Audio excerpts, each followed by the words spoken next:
नमस्कार. रवींद्रनाथ टागोरांवर पु ल देशपांडेंनी केलेल्या भाषणाचा एक संपादित अंश मी वाचते आहे.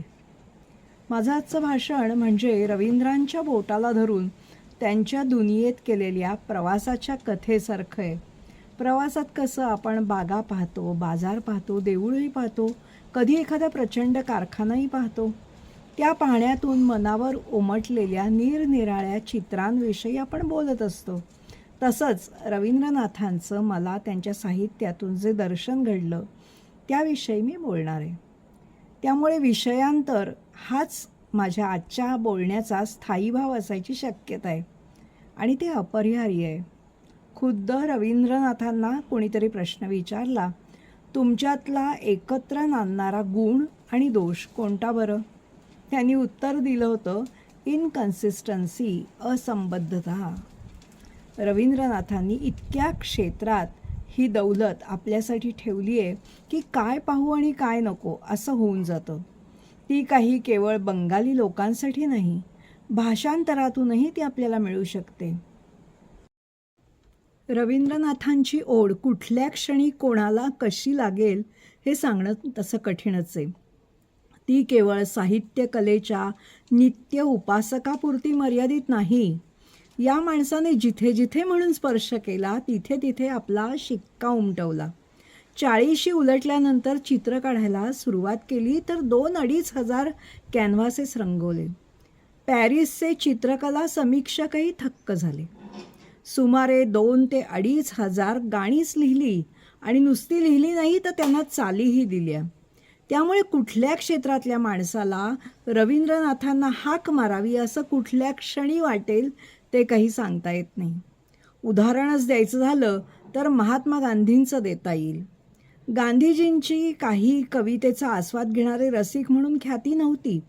उलट अनेकांना ते अरसिकच वाटायचे. ते तितकंसं बरोबर नाही.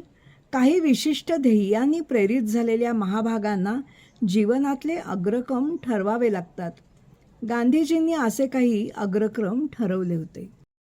जीवनातल्या एका उत्कट प्रसंगी गांधीजींना रवींद्रनाथांच्या कवितेची आठवण होते. हे पाहिल्यावर रवींद्रनाथांच्याच नव्हे तर काव्यकलेच्या सामर्थ्याची एका निराळ्या रीतीने प्रचिती येते. ज्ञानेश्वरांनी जे चला कल्पतरूंचे आरव असं म्हटलं आहे, चालत्या कल्पवृक्षांचे बाग म्हटलं आहे. रवींद्रनाथांनी आपल्या प्रतिभेने उभ्या केलेल्या कल्पवृक्षांच्या बागेतलं वैभव आता सर्वांचं आहे.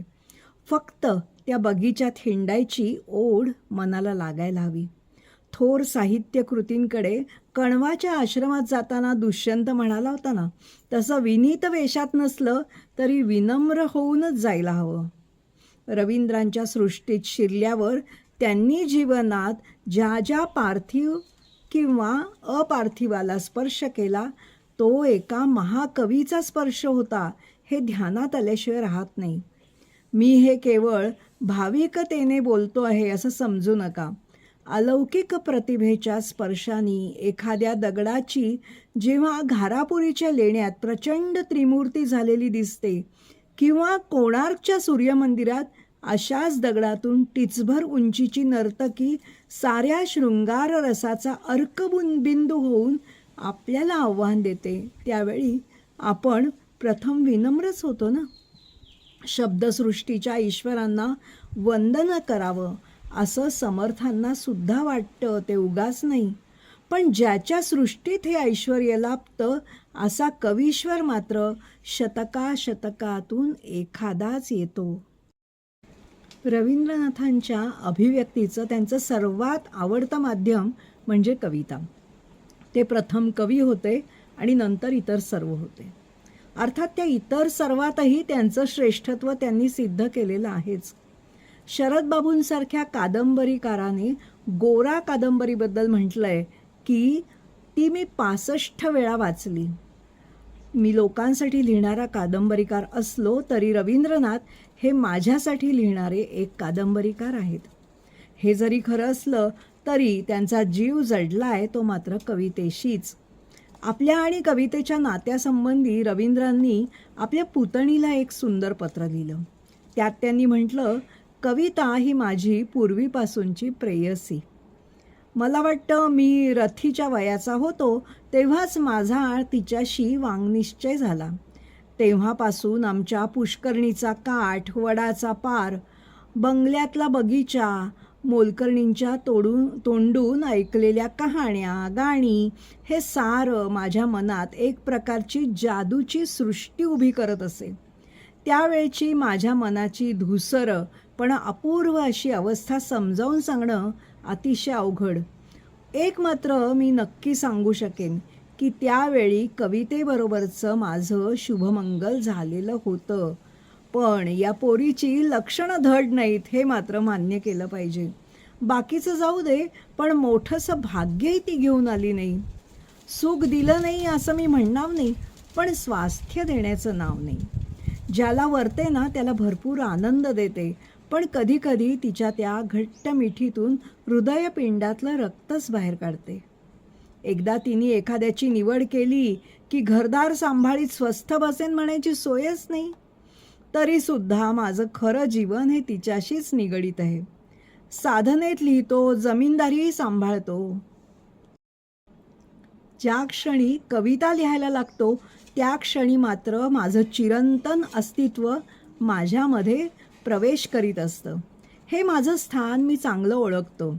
जीवनात माझ्या हातून कळत नकळत खोटं काही आचरण घडलं असेल, पण कवितेशी मात्र कधीही खोटेपणा करून चालत नाही. माझ्या जीवनातल्या सखोल सत्याचं हे एकच आश्रयस्थान. रवींद्रनाथांच्या कवितेच्या बाबतीत आणखी एक घटक आहे आणि तो म्हणजे संगीतातला सूर.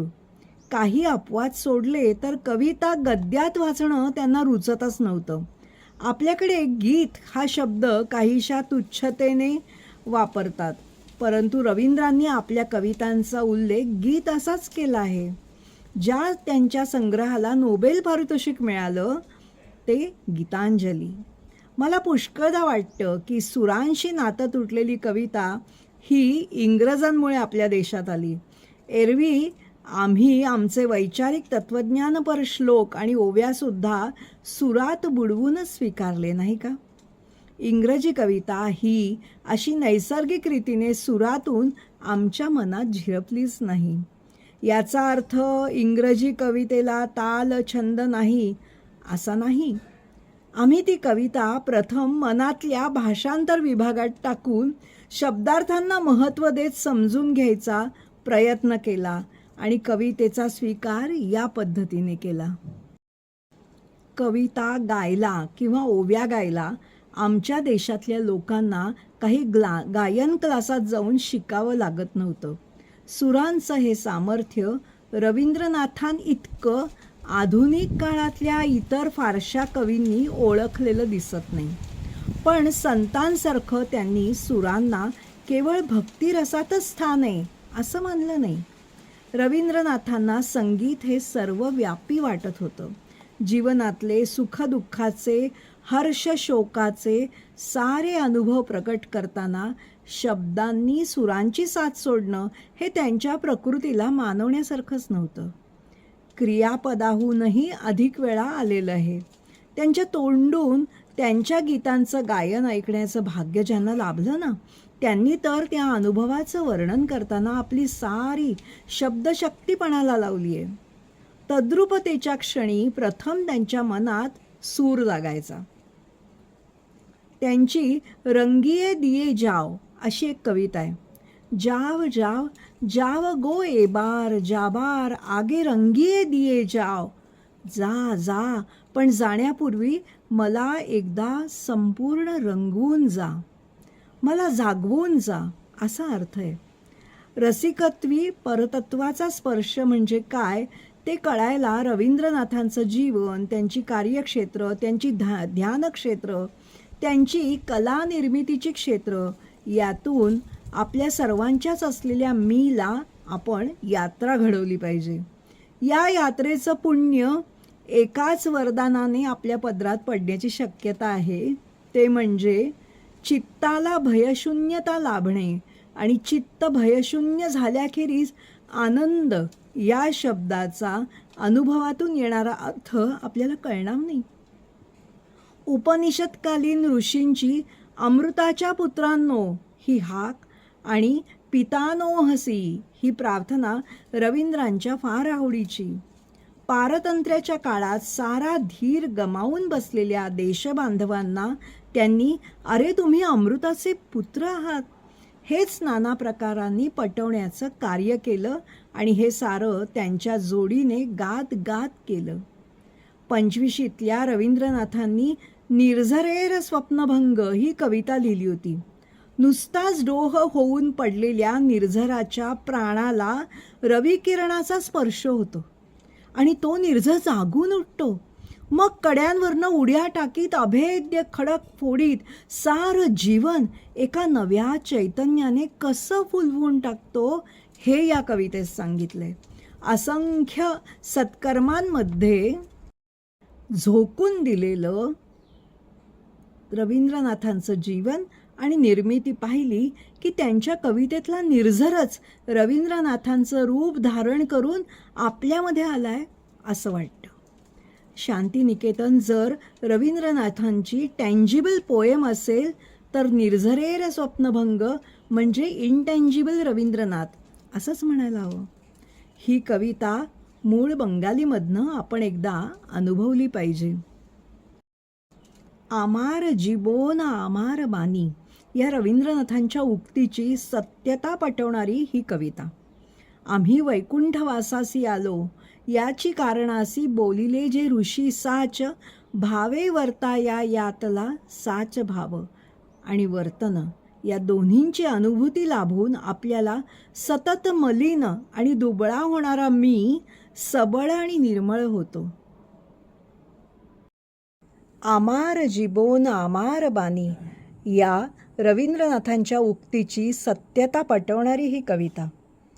आम्ही वैकुंठवासी आलो याची कारणासी बोलिले जे ऋषी साच भावे वर्ताया यातला साच भाव आणि वर्तन या दोन्हींची अनुभूती लाभून आपल्यातला सतत मलिन आणि दुबळा होणारा मी सबळ आणि निर्मळ होतो.